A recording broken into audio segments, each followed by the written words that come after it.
Gentleman from Texas, Mr. Gohmert. The gentleman from Texas, Mr. Gohmert. This gentleman from Texas, right? Mr. Speaker, I ask unanimous consent to my 5 minutes at this time. Without objection. Without objection. Thank you, Mr. Speaker.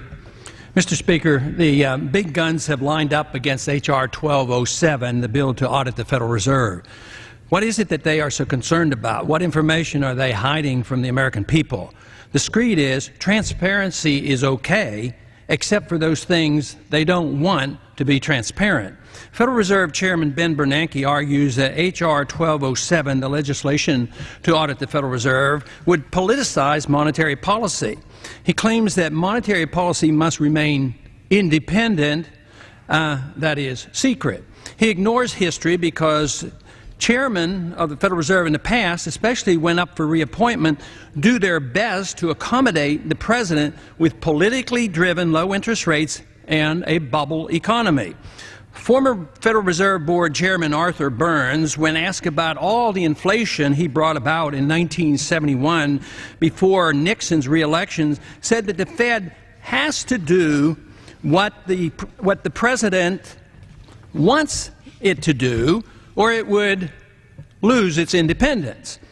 That about tells you everything. Not by accident, Chairman Burns strongly supported Nixon's program of wage and price controls the same year, but I guess that's not political.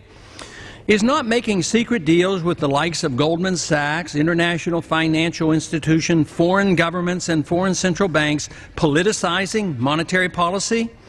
Bernanke argues that the knowledge that their discussions and decisions will one day be scrutinized will compromise the freedom of the Open Market Committee to pursue sound policy. If it is sound and honest and serves no special interest, what's the problem? He claims that H.R. 1207 would give power to Congress to affect monetary policy. He dreamt this up to instill fear, an old status trick to justify government power. H.R. 1207 does nothing of the sort. He suggested that the day after an FOMC meeting, Congress could send in the GAO to demand an audit of everything said and done. This is hardly the case. The FOMC function under 1207 would not change. The detailed transcripts of the FOMC meetings are released every 5 years, so why would this be so different, and what is it that they don't want the American people to know? Is there something about the transcripts that need to be kept secret, or are the transcripts actually not verbatim?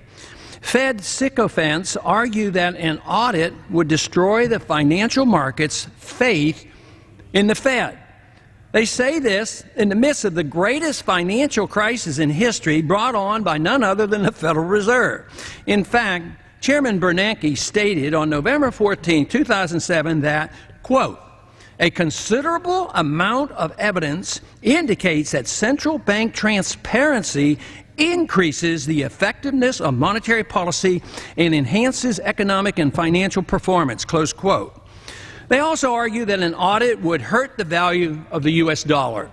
In fact, the Fed, in less than 100 years of its existence, has reduced the value of the 1914 dollar by 96%. They claim H.R. 1207 would raise interest rates. How could it? The Fed sets interest rates and the bill doesn't interfere with monetary policy. Congress would have no say in the matter, and besides, Congress likes low interest rates. It is argued that the Fed wouldn't be free to raise interest rates if they thought it necessary. But Bernanke has already assured the Congress that rates are going to stay low for the foreseeable future, and again, this bill does nothing to allow Congress to interfere with interest rate setting.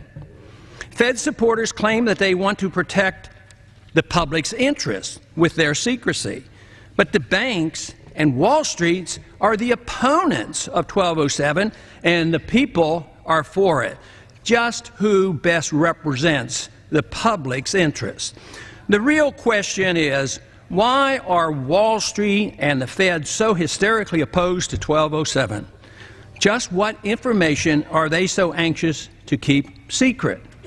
Only an audit of the Federal Reserve will answer these questions. And I yield back the balance of my time.